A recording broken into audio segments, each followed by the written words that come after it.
Desde Rosario, transmite Radio 10. Hacemos radio. ¿Te acordás de la foto del nenito muerto ahogado en la playa en el 2015?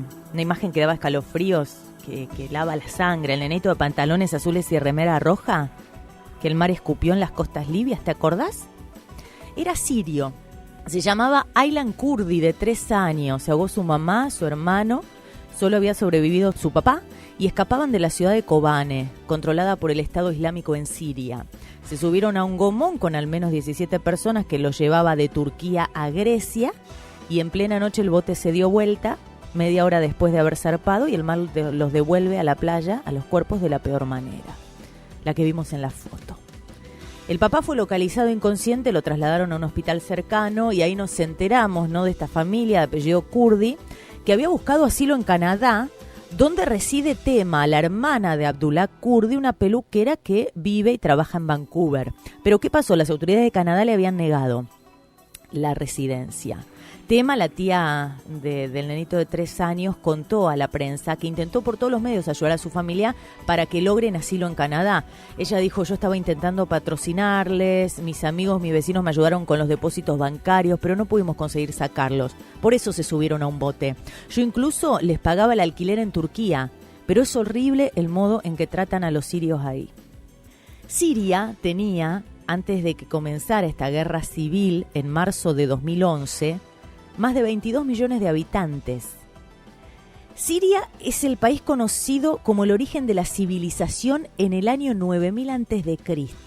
Dicen que ahí se inventó la escritura porque se encontró el alfabeto escrito más antiguo del mundo y también la primer nota musical. Damasco, la capital de Siria, es una de las ciudades más antiguas del mundo y, según antiguos mitos e interpretaciones de los investigadores, dicen que en el monte de Qasioum, en Damasco, fue el lugar donde Caín mató a su hermano Abel y cargó con su cadáver, que lo enterró en la frontera entre Siria y el Líbano, a 33 kilómetros de Damasco. Malula es otra localidad siria que queda a 56 kilómetros de Damasco, entre la montaña, y es uno de los 3 pueblos que todavía quedan en pie en los que hablan arameo, el último dialecto que hablaba Jesús.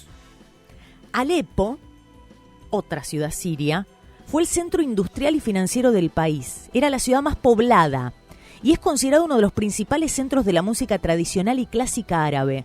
Tenía una vibrante vida nocturna. Alepo era famosa por su mezquita del siglo XII, su ciudadela del siglo XIII, por los grandes mercados cubiertos. Hoy quedó todo destruido por la guerra. Lo que era fantástico en Siria, que a diferencia de otras naciones de Medio Oriente, que se respeta la libertad de culto. Esto significa que no había enfrentamientos religiosos. Siria tenía una apertura hacia la sociedad y la cultura occidental como ningún otro país árabe. Es más, Siria es el único país árabe con una constitución laica y en donde la ley islámica es inconstitucional. Antes de la guerra civil en 2011, Siria era el único país en la zona sin guerras ni conflictos internos. No había enfrentamientos de ningún tipo entre cristianos y musulmanes. Incluso las mujeres podían transitar libremente por las calles careciendo de cualquier tipo de velo islámico. Y las fiestas cristianas, como el nacimiento de Jesús, Viernes Santo, Domingo de Resurrección, se celebraban en todo el país como días de fiesta nacional. Es más, ha habido 5 papas de origen sirio. Una maravilla para estar situado geográficamente en Medio Oriente. Las mujeres sirias tienen los mismos derechos que los hombres, a estudios, salud, educación. Siria es el único país del Mediterráneo que sigue siendo propietario de su empresa petrolera. El gobierno no la quiso privatizar. Es el único país árabe que no tiene deudas con el Fondo Monetario Internacional. Lo que más llamaba la atención a los turistas de Siria es que era un país tremendamente barato. Por ejemplo, un taxi en Siria costaba 25 centavos de dólar. Y una costumbre muy linda y parte del estilo de vida de ellos era pelear, por decirlo de alguna manera, por invitar a otra persona a comer, por hospedarla, por querer pagar la cuenta de la cena. La mayoría de los sirios habla árabe y son de religión islámica, siendo el suní el grupo mayoritario. Sabemos que hay distintas ramas del Islam y en Siria, entre los musulmanes no sunitas, están los alawitas y yitas. Y también existen minorías de las etnias asiria, armenia, turca y kurda, con miles de refugiados palestinos a los cuales Siria recibió cálidamente. Todos vivían en tolerancia, sin conflicto y sin guerra, hasta marzo del 2011. Se cumplieron 6 años de lo que en el futuro se va a conocer por desgracia como el genocidio sirio. Es el primero en la lista de masacres humanitarias del siglo XXI. La gran mayoría mira para otro lado. Los días pasan, los esfuerzos diplomáticos por una solución al conflicto no dan frutos y los muertos no dejan de aumentar. Hafez al-Assad, el papá del actual presidente sirio, gobernó durante casi 30 años. Murió en el 2000 y fue sucedido por su hijo, Bashar al-Assad. Refrendado en una elección de candidatura única cuyos resultados anunciados fueron del 99,7% de apoyo. ¿Cuándo empieza esta guerra civil que destruyó un país tan rico en todo sentido? Bueno, no sé si se acuerdan, en diciembre del 2010 se produjo la Revolución de los Jazmines en Túnez, que marcó el inicio de la primavera árabe. Un joven universitario que apenas tenía para comer, vendedor ambulante, se prendió fuego a lo bonzo para protestar porque la policía le quería confiscar su puesto callejero de venta de frutas. La reacción del pueblo de Túnez fue de fuertes protestas porque esa fue la gota que rebalsó el vaso. El incremento de los precios de los alimentos básicos es una locura. La corrupción tremenda, cada vez más desempleo, represión política, en fin, las malas condiciones de vida eran cada vez más malas. El levantamiento de los tunecinos inspiró a los países que estaban tan mal como ellos de Norte de África y de Medio Oriente. Entonces, en esta ola entra en el 2011 el pueblo sirio, que salió a manifestarse contra las políticas que implementaba al-Assad, tornándose de a poco en guerra civil. El gobierno de al-Assad inició una represión al principio contra los activistas sirios que exigían prosperidad económica y libertades políticas y civiles. Por eso mismo muchos civiles se comenzaron a armar primero para manifestarse y después se siguieron armando para protegerse ellos mismos, para proteger su propia seguridad, porque la cosa se puso muy muy fea y empezó la actual guerra civil. Ante esta situación, Estados Unidos y muchos de sus países aliados occidentales han impuesto sanciones económicas contra Siria y le exigieron a al-Assad que se vaya del poder. Llevaron el caso a Naciones Unidas, pero ¿qué pasó ahí? Rusia y China, miembros permanentes del Consejo de Seguridad con derecho a veto, son dos de los socios comerciales de Siria y vetaron varias resoluciones propuestas al respecto.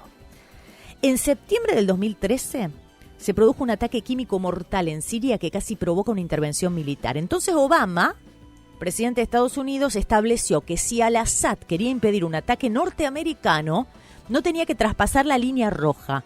Esto es, usar armas químicas. Obama, con ayuda de Rusia, forzó a al-Assad a sacar de Siria la mayor parte del arsenal químico que había en el país, aunque evidentemente no sacó todo.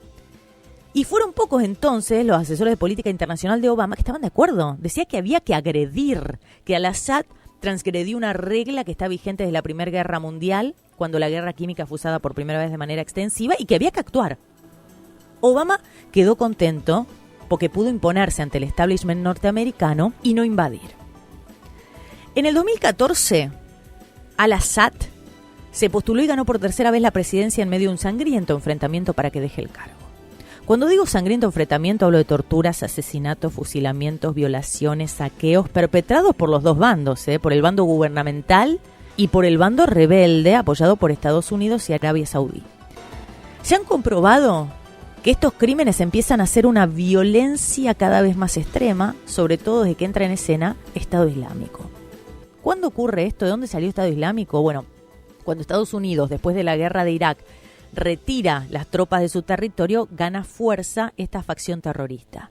Estado Islámico avanzó por amplias zonas del norte de Irak en el 2014, provocó la huida de, más de 50.000 personas, un montón de personas hacia las regiones autónomas kurdas de Irak y hacia Siria. Entonces ahí empiezan a ocupar territorio sirio.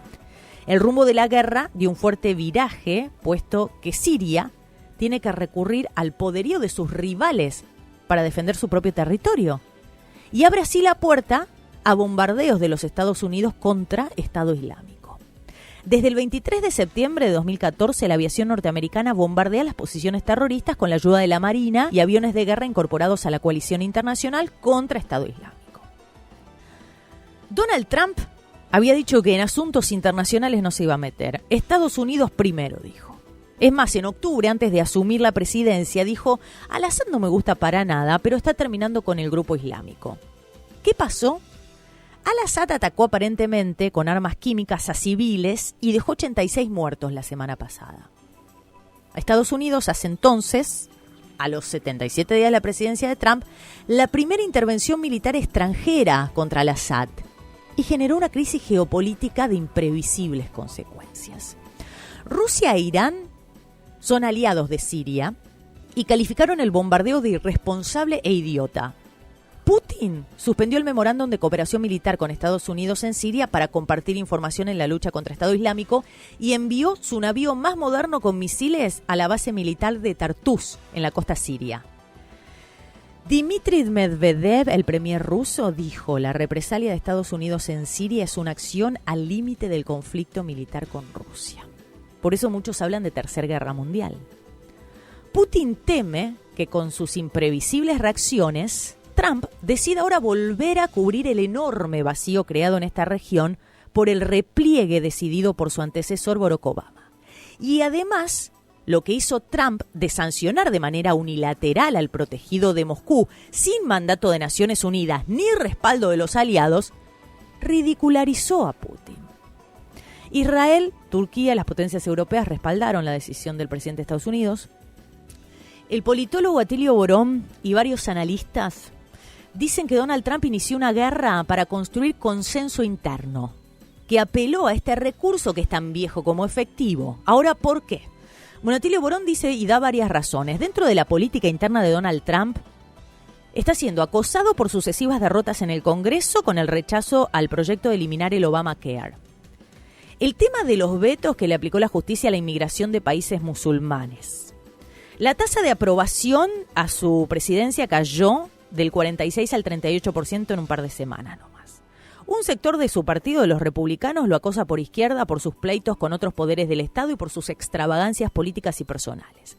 Por la derecha, los fanáticos del Tea Party a la cabeza le exigen más dureza en sus políticas antimigratorias y que recorte el gasto público.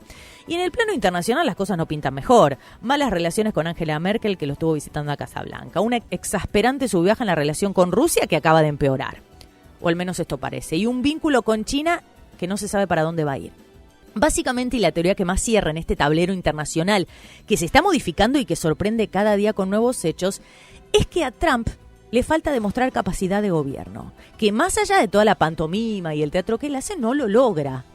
Entonces la escalada contra la base militar siria, donde se originó el último ataque con las armas químicas del gobierno, con 59 misiles BGM-109 Tomahawk, que es el armamento convencional estratégico primario que tiene la Marina estadounidense, que su principal característica es el avanzado sistema de navegación que tiene, que puede corregir constantemente la ruta del misil como la cuota de vuelo.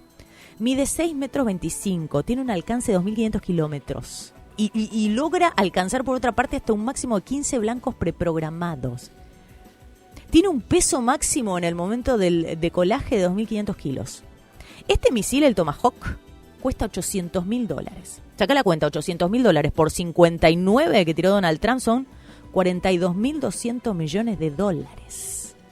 Con esto, Trump espera dotar a su administración de la gobernabilidad que le está faltando. Trump, sus asesores y sus jefes militares gestaron en 72 horas la operación militar que marcó un giro de 180 grados en la política exterior de la Casa Blanca y alteró la ecuación geopolítica en Medio Oriente. Una decisión arriesgada que puede torcer el rumbo de su joven presidencia y también de la región. Natalia Petinari en Radio 10 Rosario. Presente perfecto. Hasta las 12.